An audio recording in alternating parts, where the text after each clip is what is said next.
Hello again, YouTube. Today I'm going to be doing a top 5 favorite Batman Detective Comics covers of Norm Breyfogle. Is one of my favorite artists. He was really one of my favorite artists growing up as a kid. A lot of great times buying Batman books off the rack in a local magazine shop, and so it's always like nice to look at these books again and think about them. So I decided to do a top 5 favorite covers. But before I start that, I'm going to show a couple of pieces that I have. I've never got the chance to meet Norm. He had this past year a stroke, so I'm not sure how much he's going to be able to get out to conventions. But I've always had a little fund set aside for when he came to town to get. I wanted to get a nice piece of original art. Because he was, my favorite artist and everything. So I was gonna spend the money. I usually don't spend a lot of money on collectibles or anything like that. I always try to get the discount, but This was gonna be the one time I let the wallet suffer a little bit. But so I'm not sure how it's gonna in the future, if he's gonna do any signings or anything like that. I mean, with the stroke and stuff, I've been following him on Facebook and stuff like that, and I see his the issues that he has and stuff like that. And I want to wish him nothing but the best with the speediest recoveries. It's just a shame that somebody's so talented that something probably he loves doing it. You can tell he loved doing his artwork and stuff like that. So it's a really tough thing, but I'm going to just show some of my personal collection. I usually don't show a lot of that stuff in these videos. I just show the new stuff I buy. Maybe I'll do some more Vault stuff or whatever. but I broke these out today. I wanted to show these off. I had to buy this off of an auction site on the internet. So, this was awesome. I had to buy this.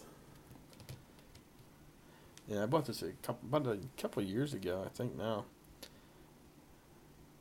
But it's just one of them pieces that I've always wanted. I've always wanted a Batman sketch from Norm, but this is the closest thing I'm gonna get right now. So it's just awesome. I want to get this framed eventually when I get a man cave,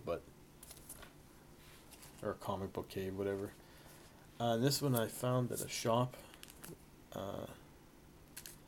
It had, whatever, the COA or whatever, but, how trustworthy are those anytime. But this was a signed copy of Anarchy, issue number 1.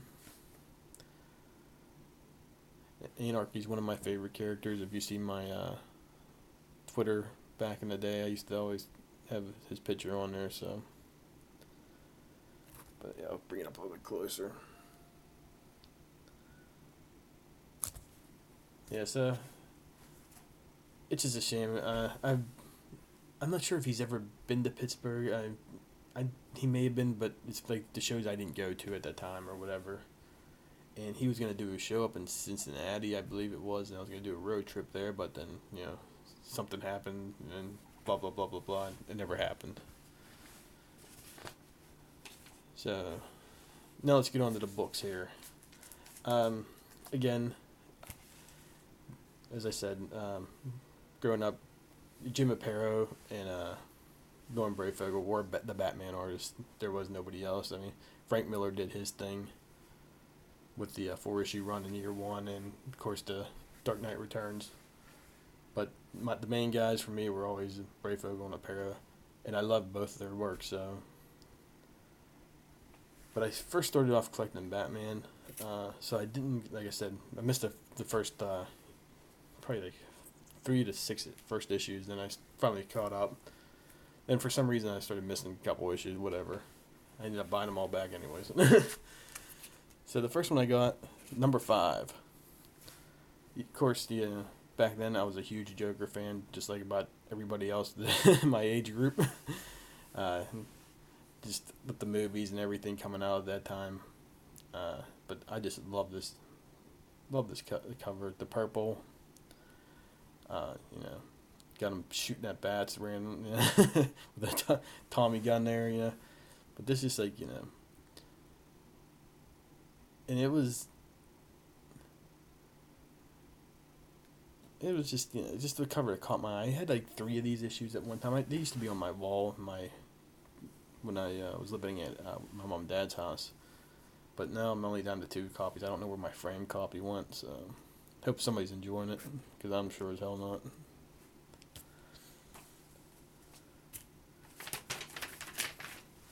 Next up is issue 475. And I just love this issue, just how it's all set up and stuff like that. You got the bullet holes here. You got, you know, the wanted with Alan Grant and Norm Breyfogle on the back, and the ventriloquist and Scarface, of course, on the cover. And I just always loved this cover, just like the Batman shadow in the background.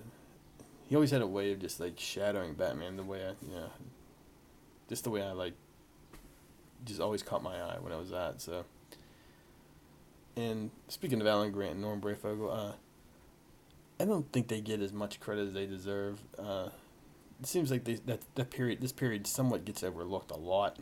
I mean, with all the characters they created, like, of course, you know, ventriloquist, Cornelius Dirk, Anarchy, what's his name, Victor Jazz. Am I saying that right? Jazz? And, you know, Jeremiah Arkham. All these new characters all came out in a relatively short time. And that's what Batman, I think, needed at that time, too. I mean, because they were resting on, you know, the Joker stories, you know, Catwoman, all them guys. And it was just nice. It was just a nice thing to have all these new characters. And they were pretty cool, I think, you know. But speaking of that, the ventriloquist, since reading Secret 6 now, the new one's starting to grow on me a little bit. I mean, I liked her appearance in Batgirl. I think it was issues 21 and 22. So, but this will always be my ventriloquist. Damn it! There we go. And of course, I'm just going to keep this cover up actually right here. Because I'm in the middle of rebagging and boarding a lot of my detective issues, so I don't have a backing board behind this one at the moment. But it's issue 609. Of course, we got Anarchy on one side, Batman on the other with the cops, and there's legs down there. But it was just I think because of how similar in age Anarchy and I were when this first came out. He was a 12-year-old kid. I was, you know, probably 13, 14 at that time. And it was just so cool to see, like, this 12-year-old kid give Batman such a run for his money there. But it just always been one of my favorite characters. Having said that, I hate what they've done with him, especially after that series that I showed with the autograph on it. I just think they butchered what I think Grant and Breyfogle wanted to do with that character. So, I mean, I know they were doing stuff with it, but I don't know. It just seemed like just really went off the rails, that character. I mean, if they would have kept him now, I mean, especially with all the internet and stuff like that nowadays, I mean, this is a character that could have really thrived in the Batman universe. Instead, he's like, I don't want to say forgotten, but just not where he should have been. It should have been, you know. They changed his costume around. It's just like, I mean, this was just classic right there. I just sort of disappointing, but again, yeah, there's old Lonnie up on the cover there. Next issue. This was the issue that basically got me started collecting Detective Comics when I eventually switched from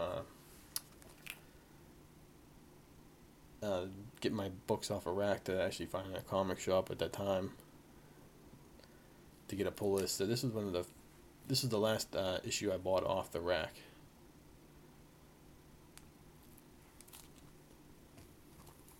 And it's Detective Comics issue 602.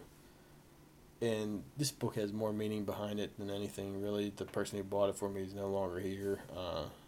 So just looking back at it, just takes me back to when buying it. So I'm not sure if it's the greatest Breyfogle cover, but it's to me it always sticks out because I remember just going right to page three. It was page three was a magazine shop in Bloomfield section of Pittsburgh. And I just remember just going in, and I remember seeing this cover on or seeing this comic on the rack, and I was just like, whoa. So my grandfather bought it for me,